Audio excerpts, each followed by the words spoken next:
자, 저항은 의미 있는, 그렇죠. 루카스님 지지에 대한 부분. 자, 지지 의미 있는 저점을 이은 구간이고요. 자, 더리덕님 정답입니다. 저항은 의미 있는 고점을 이은 구간이고요. 그리고 추세는 그렇죠. 더리덕님 지지와 저항에 이제 더해지면은 거기서 나오는 방향성이다라는 거죠. 자, 30분 3분 봉상 오늘 항생. 자, 여기서 매도 말씀드리고 나서 이렇게 큰 수익은 아니지만은 여기까지 먹었다면은 큰 수익이 될 수 있었겠지만 큰 수익은 아니었고 여기서 요 정도에서 그냥 짧게 정산을 했습니다. 자, 이렇게 보시면은 저점들이 계속 조금씩 낮아지고 있어요. 그죠? 저점들이 낮아지고 있고 고점은요. 고점들이 조금씩 낮아지고 있다. 그런데 지금은 뭔가 조금씩 횡보해 나가는 것 같은 흐름이다. 왜냐하면 저점이 여기 저점보다 최근 저점이 조금은 더 높아졌습니다. 그죠? 계속 이렇게 빠지다가 이제는 하락이 살짝 멈췄나 이렇게 횡보 구간에 들어섰나 이거를 조금 느낄 수 있는 구간입니다. 쉽죠? 이렇게 보니까 쉽죠? 자, 어제 복습 잠깐 했고요. 근데 여기서 이제 오늘 질문을 주셨던 게 저항 라인에서 어떻게 오늘 매도를 들어가니까 오전에 어떻게 매도를 이제 들어가는지 이거에 대해서 조금 헷갈려 하시는 분이 계시더라고요. 그래서 오늘은 해외 선물의 기본 개념 요거부터 말씀을 좀 드리고 나머지 설명을 좀 드리도록 하겠습니다. 여러분들 기본적으로 아셔야 되는 게 현물이고 그 다음에 선물 요거 두 가지입니다. 현물은 뭡니까? 현재의 가치로 거래를 하는 겁니다. 지금 가치입니다. 지금 가치. 자, 뭘 예를 들까요?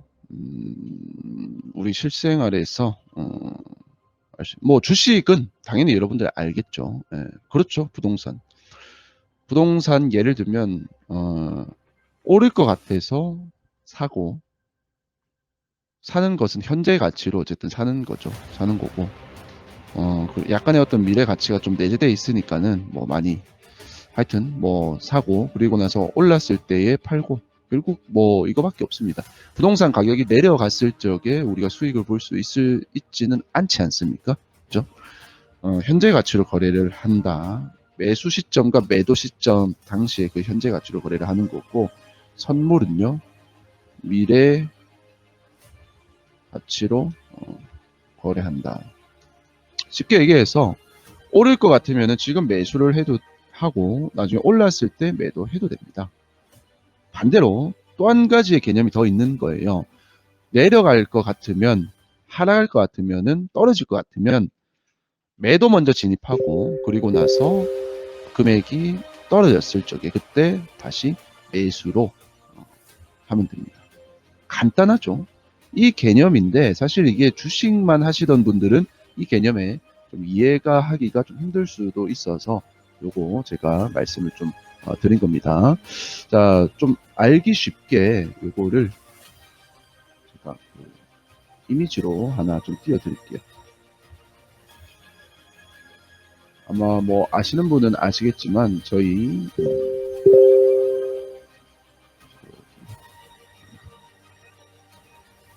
대표님의 유튜브 출처를 유튜브에서 나왔습니다. 해외 선물은요, 미래 가치로 거래를 하기 때문에 양방향 거래가 가능하다.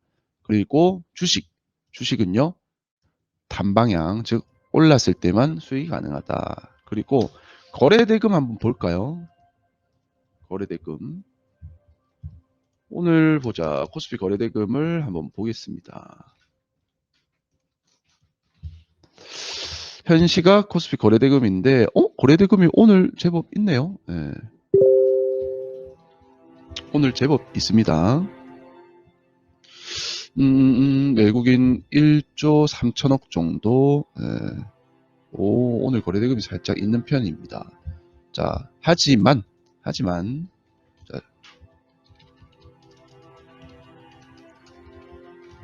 자, 현물과 선물의 개념을 이렇게 보시면 되고, 쉽게 얘기해서 주식과 해외 선물로 비교하면 될 것 같습니다. 자, 단방향 거래만 가능하고요. 그 다음에 해외 선물은 말 그대로 선물이기 때문에 양방향이 가능하다라는 거 차이가 있고요. 그 다음에 주식 같은 경우에는 지금 거래대금 제가 띄워놨는데 뭐 이것저것 외국인 1조 3천억 매수 뭐 개인들 팔고 뭐 이것저것 다 합쳐도 10조 정도 됩니다.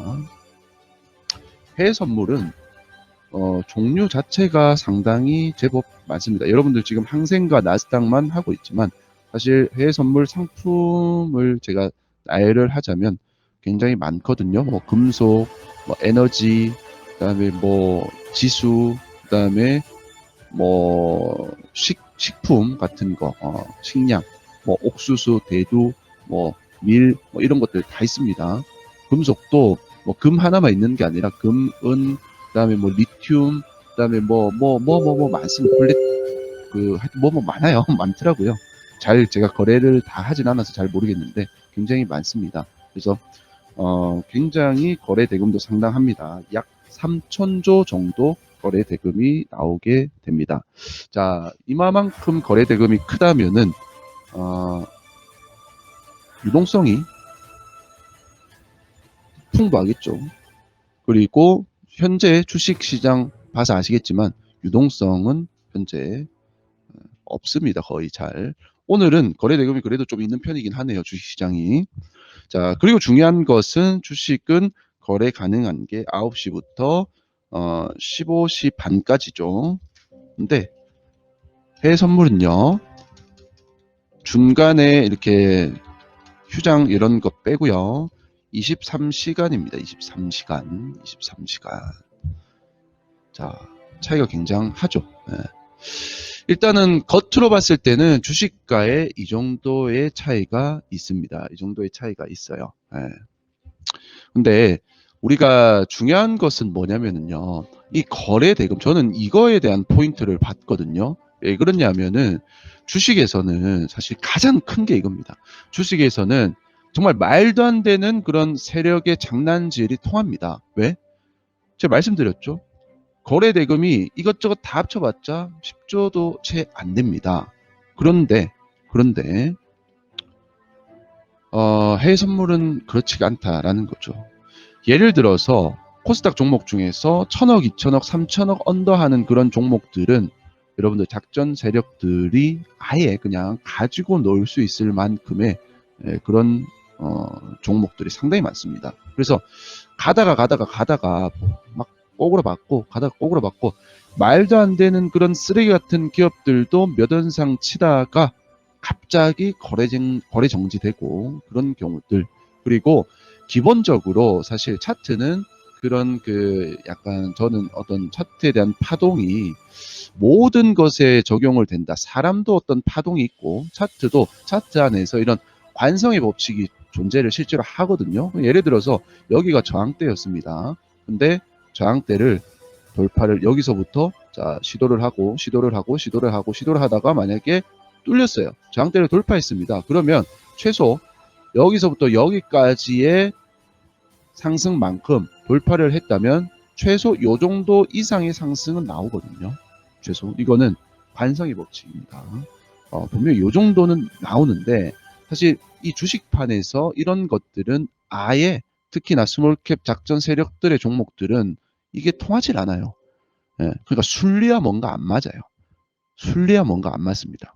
가다가 그냥 바로 그냥 꽂아버리고 그냥 뭐 점으로 이제 상 박아버리고 말도 안 되게 또 밑으로 쳐버리고 그거 여러분들 아마 경험하신 분들은 뭐냐면은 딱 눈에 띄는 거 아마 알 겁니다. 제가 딱 말씀드리면은 대선주 같은 경우에 대선주 어떤 후보와 동창이라는 이유 하나만으로 상가 갑자기 가기도 하죠. 그리고 또 패대기가 쳐지기도 합니다.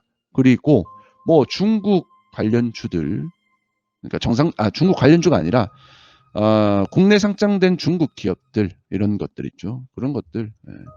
예전에 세미시스코, 에디슨 EV로 바뀌고 그 다음에 스마트 솔루션즈인가 하여튼 그 사명 바뀌었는데 그것이 알고 싶다 예전에 PD 출신이었던 그 저기 쌍용차 인수한다고 막 이제 그 TV에도 막 나오고 그 사람이 있었는데 그거 보면 세미시스코 한번 이렇게 쫙 매집을 이제 했다가 자 상승형으로 이렇게 싹 매집을 했다가 한번 터뜨릴 적에 빵빵빵빵빵빵빵 이렇게 터뜨렸습니다. 이렇게 터뜨리고 다 빼놓고 거래 정지.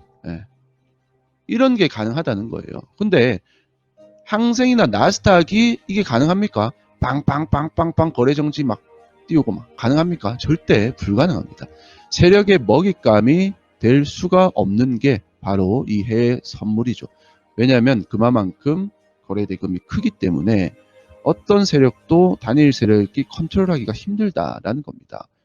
이 안에는요, 여러분들이 생각하는 애플, 뭐 아마존, 구글 이런 빅테크 기업 시총이 엄청 큰 기업들 이런 것들이 다 포함되어 있습니다, 여러분들. 그러니까 쉽사리 마음대로 할 수가 없겠죠. 이해되시죠? 그래서 저는 주식은 너무 그냥 아사리판이고 그냥 뭐 개판. 특히 스몰캡 같은 경우에는 대형주는 더 말할 것도 없습니다. 대형주는 기관 외국인들이 공매도가 있지 않습니까? 공매도가 있기 때문에 우리나라 국장에서 장기 투자자들이 조금 하기가 힘들고요. 그리고 주주 친화 정책이 나온 적이 없습니다. 좀 잘 되는 사업부가 있다면은 그냥 물적 분할, 회사 그냥 분할해버리고 사업 분할해버리고 따로 이제 나가는 거죠. 예전에 그래서 LG화학 주주들이 말들이 많았지 않습니까? LG화학에서 분할해서 나온 게 바로 배터리입니다. LG 에너지 솔루션이에요. 그러니까 잘 나가는 핵심 사업군이 있으면 그 기업들의 주주를 고려하지 않고 그냥 따로 그냥 그렇게 출자해서 나간다라는 겁니다. 기업 주주들의 마음은 안중에도 없는 우리나라 시장입니다.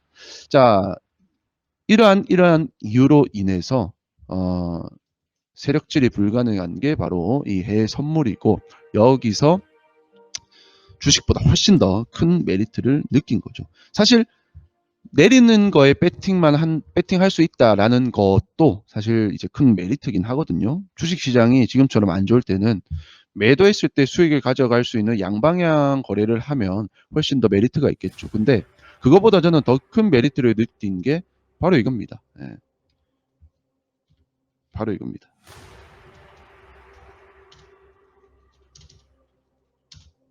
저는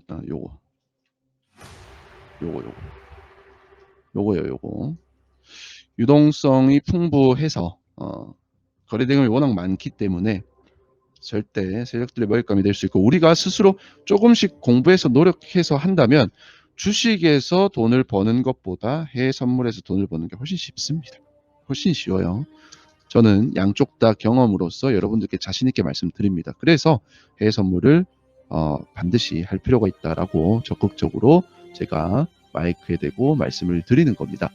자, 기본적으로 해외 선물의 개념, 미래 가치로 거래를 하기 때문에 즉 양방향까지 매도가 양방향 거래가 가능하다는 점 말씀드렸고 이런 유동성의 차이, 주식과 해외 선물의 차이, 이제 그래도 조금이라도 알 것 같다 하시는 분은 알 것 같다, 그것을 알 것 같다 한번 올려주세요.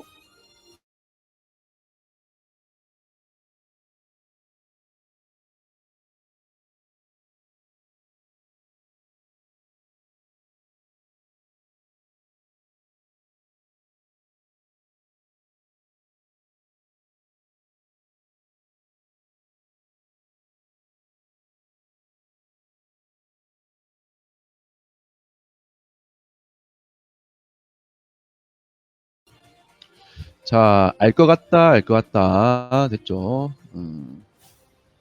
작전 세력 장난지 코인에서도 엄청 그쵸. 엄청납니다. 코인도 엄청나고 알 것 같죠. 사실 이거는 뭐 어려운 얘기가 아니라 잠깐 그냥 집중해서 들으시면은 다 알만한 내용입니다. 예.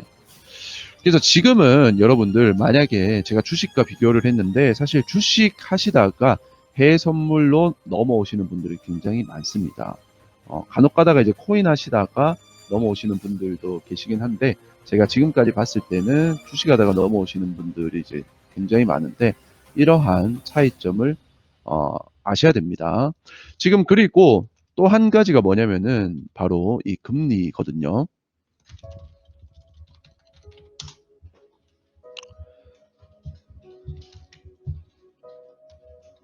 현재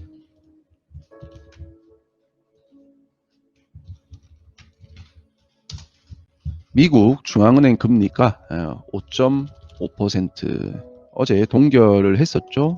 오늘 새벽에. 한국은요. 똑같습니다. 3.5%. 한국도 어쨌든 계속 동결 중입니다. 계속 동결 중. 자, 올려드릴게요. 이것도. 자, 여러분들이 만약에 정말 큰 손이다. 큰 손이다. 큰 손이다. 그러면은요. 불확실한 쪽에다가 투자를 하시겠습니까? 확실하게 벌 수 있는 곳에다가 투자를 하겠습니까? 여러분들이 뭐 100만 원, 200만 원, 뭐 1000만 원, 2000만 원 그렇게 가지고 있는 게 아니라 감히 상상도 없을 만큼의 큰 금액을 가지고 있다라고 생각을 한번 해보십시오. 예. 막 내가 한 1조 가지고 있다. 예. 내가 한 10조 가지고 있다. 한번 생각해 보십시오. 너무 이거는 좀 그게 좀 확 와닿지가 않나요? 그러면은 내가 한 100억 가지고 있다. 자, 100억 가지고 있다고 생각해 봅시다, 여러분들. 100억 가지고 있다 생각해 봅시다. 100억을 투자를 해서 한 상한가 한번 먹으면 한 30억 버니까 그렇게 하겠습니까? 아니면 은행에 넣어두고 만약에 2%의 이자를 받으면은 2억이죠, 2억. 1년에 2억이고 뭐 15.4% 제외하고 과세 제외하고 어쨌든 2억이고 그러면은 한 달에 대략적으로 한 5, 600 이상은 그냥 생기는구나. 이자 소득이 생기는구나. 자, 뭘 하겠습니까? 확실한 거죠. 확실한 거. 자, 우리나라 국내 시장이 좌지우지되는 이유는 국내 주식시장이 좌지우지되는 이유는 개인들의 역할은 거의 없습니다. 개인들이 아무리 매수해도 외국인 기관들이 때려버리면 팔아버리면 매도해버리면은 국내 시장은 흔들릴 수밖에 없습니다. 가장 중요한 역할을 하는 게 바로 외국인입니다. 외국인 자본인데 이 외국인 자본들 여러분들 아마 들어보셨을 겁니다. 뭐 메릴 린치도 있고요, 뭐 JP 모건도 있고요, 여러 가지가 있죠. 이런 것들이 가장 큰데 이 투자은행 중에서도 규모가 세계적으로 가장 큰 은행들입니다. 그것들이 바로 외국인 자본입니다. 우리나라 시장에 들어와 있는 걔네들이 그러면 자본력이 엄청난데 과연 이러한 금리가 인상됐었을 적에 걔네가 지금 확정으로 받을 수 있는 게 미국 금리가 몇 프로예요? 5.5%라고 제가 올려드렸죠. 5.5%를 받냐 아니면은 아주 그냥 쓰레기 같은 제가 너무 비하를 했지만 아주 그냥 안 좋은 우리 주식시장에 투자를 하냐라고 봤을 때는 은행에다가 하는 게 낫겠죠, 당연히. 그죠? 이거는 그러니까 이제 좀 시장이 불안한 이유가 외국인 자본들이 계속 유입이 안 되기 때문인데 그 외국인 자본들은 당연히 안전자산에 투자할 수밖에 없습니다. 그러면 외국인 자본들 계속 빠져나가고 우리나라 시장은 계속 안 좋아지고 이런 굴레에 재작년부터 해서 점점 이런 굴레로 계속 돌아가고 있는 거예요. 그러니까 우리 시장이 계속 좋을 리가 없었단 말입니다. 그러한 이유로 저는 주식 시장보다는 훨씬 더 먹을 자리가 많은 해외 선물의 이 시장을 여러분들께서 조금 더 천천히 공부하시고 면밀히 좀 검토해 나가시는 게 좋을 것 같다라는 거 말씀을 드리는 겁니다. 이해되시죠? 자, 이 부분도 한 가지가 있습니다. 그리고 더 크게 생각하는 것은 절대로 이런 거래 대금의 압도적인 차이로 인해서 여러분들께서 물리는 각종 테마주 물립니다. 영일만 뭐 석유 관련해서 막 상한가 막 갔다가 그냥 밑으로 막 VI 걸렸다가 세력의 장난질에 그냥 아주 농간이 됩니다. 그런 것들 안 당하시는 거, 내가 순전히 공부해서 나의 어떤 그 좀 예상치와 그래도 공부한 만큼 좀 소득은 생기는 게 바로 이 해외 선물입니다. 아시겠죠? 오늘은 짧게 두 가지 차이점에 대해서 말씀드렸고요. 다음 주에는 제가 이거를 꼭 말씀을 드려야 될 것 같아요. 다음 주는 바로 해외 선물 안전한가? 이거 굉장히 중요한 내용입니다.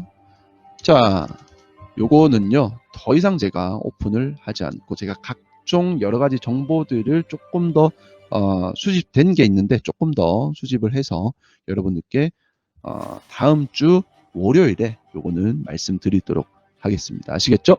자, 오늘 내용이 유익하셨다면은 유익합니다. 감사합니다. 한번 올려주시면은 너무나도 보람찰 것 같습니다. 오후에 잠깐 짧게 이렇게 방송 드렸는데 여러분들 조금이라도 도움 되셨길 바라면서 저는 오후 오늘 저녁에 나스닥에서 만나 뵙도록 하고요. 중간에 항상 혹시나 변동사항들이 확 생기게 되면 제가 빠르게 안내를 또 도와드릴 겁니다. 참고 한번 해주시고요. 아시겠죠? 자, 시청 감사합니다. 수고 많으셨습니다.